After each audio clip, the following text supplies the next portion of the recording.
Lenkai negali sulaukti atokvėpio. Pirmadienį vanduo vėl pasiekė aukščiausią lygį nuo potvynio pradžios praėjusį mėnesį. Labiausiai nukentėjo Šventojo Kryžiaus vaivadija šalies pietryčiuose. Nedidelis miestelis ant Vyslos upės kranto Sandomiersas apsemtas jau antrą kartą. Ilgiausia Lenkijos upė Vysla išsiliejo iš savo krantų ant kojų, sukeldama nepaprastųjų padėčių darbuotojus. Gelbėtojai sulaukė daugiau nei 1500 pagalbos skambučių.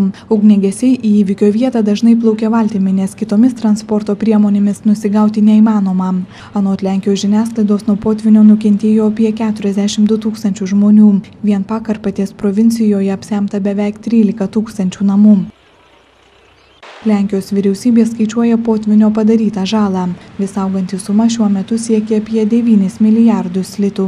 Lenkija birželio 20 dieną turėtų rinkti prezidentą. Sekmadienį ministras pirmininkas pareiškė darysiantis viską, kad nepaprastoji padėtis šalyje būtų atšaukta. Mat konstitucija numato, kad jai esant rinkimai negali vykti. Potvynio vanduo greitai teka žemyn, todėl Varšuvoje paskelbtas pavojaus signalas. Antradienį uždarytos kelios mokyklos.